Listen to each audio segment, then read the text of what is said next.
My name's Anthony. I grew up most of my early life in the Moston area of Manchester. Earliest recollections I have was when my grandmother used to take me to watch the steam trains on what used to be called Northampton Road. We used to stand on the bridge at Thorpe Road, which was quite a major centre for trains, through train sidings, and wave at the drivers. My family did have a connection with the railways. Two uncles that I never met apparently did work on the railways at Newton Heath. The earliest recollection of the Newton Heath railway sidings was there used to be a turntable there. And I've never seen it in operation, but I do remember it being there because my dad used to take me down to watch football matches at what was Newton Heath Loco, which used to be a ground where teams like Goslings and the high end of the Manchester League teams used to play. In fact, my dad did play for Goslings. He also played for Manchester United Youth and had a spell at Cambridge United and played for the RAF. So he was, in his day, was probably bottom end of semi-professional. Life in Moston was on Hine Street and Bluestone Road area, which are still there at this point in time. Generally, you just playing out on the streets because there was very little else in the area as regards recreation. I went to the local school, St Dunstan's, which was just at the bottom end of Bluestone Road. It went down Carter's Fields, over Lightbound Road, and you had Broadhurst Park, which was sort of like an adventure. We moved from Bluestone Road to Moston Lane into a bungalow that was purpose-built by my dad's uncle, who was Dr. Frank Boothroyd, who owned land that used to be part of Lancashire's farm. And when we moved there, the old farm buildings were still there. They've long since gone. All that's left there is a bit of a wall from the original building, which was another bit of an adventure, really, because it actually had grapevines growing in a greenhouse at the side, which later on, when a guy called Jack Appleford took it over, I actually got to see. And to see grapevines in Moston, it was probably one of the few grapevines in Manchester, never mind Moston. So it was a totally different environment. We had fields right opposite us, Broadhurst Fields, and obviously new sets of friends and stuff. I started, obviously, to follow my dad in a way in sport. Most of the time he used to play on Broadhurst playing fields till it got dark. It was the same, about 10 or 12, maybe 15 people. You all used to turn up and we used to just play football. And at that time, started to watch Manchester City, which I've watched ever since and still do now. And basically, it was the environment was like, you could see the old, where Moston Pit was, across the way, which is now the Miners' Estate. We saw most of that being built. I don't remember much about the mine. I do remember that a friend of mine's father used to work there, but that would be in the latter days when it was just winding down.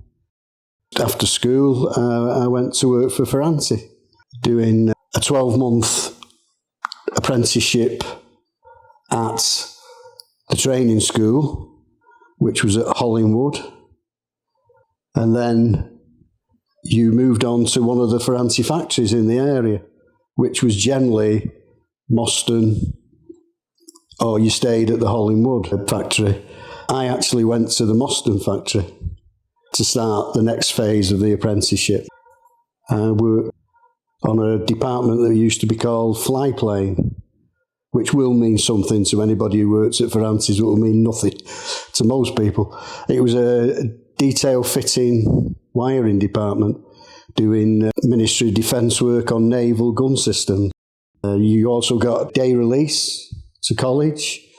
So you did a 4-year City and Guilds and an extra year. I did an extra year as an advanced certificate.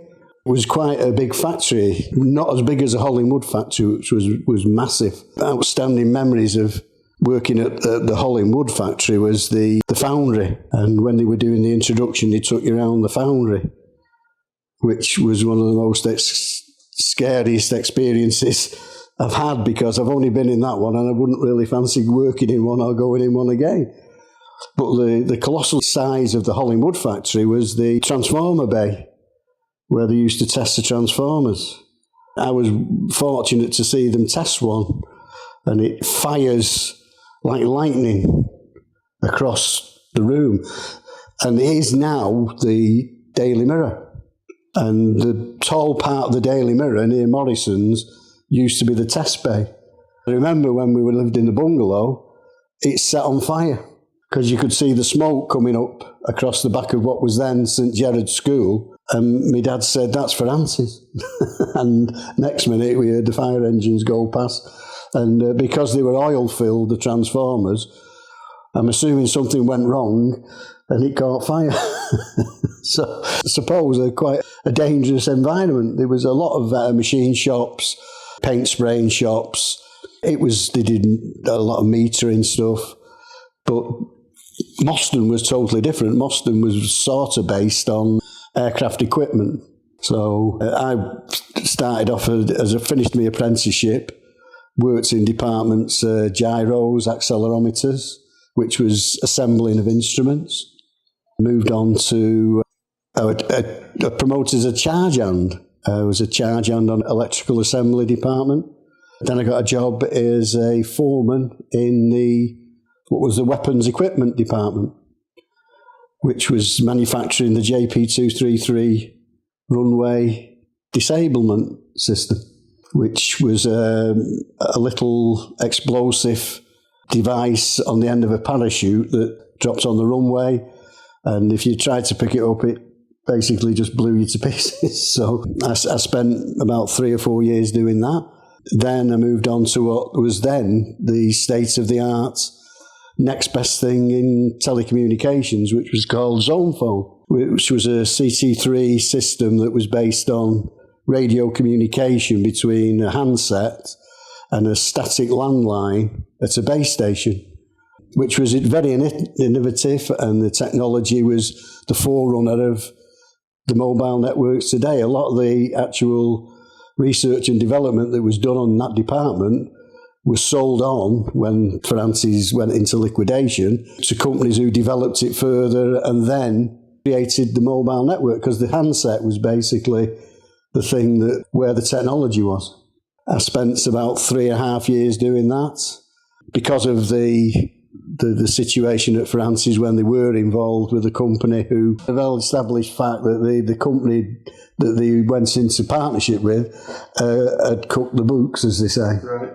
And because of that, obviously things like zone phone and anything that was classed as R&D was the first thing that they shut down. Right.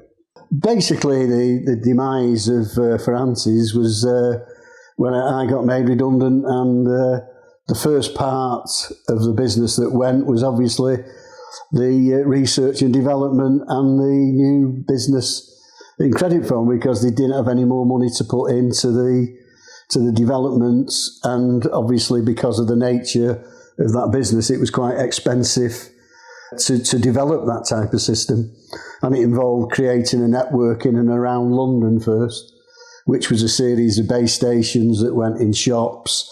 It went into service stations.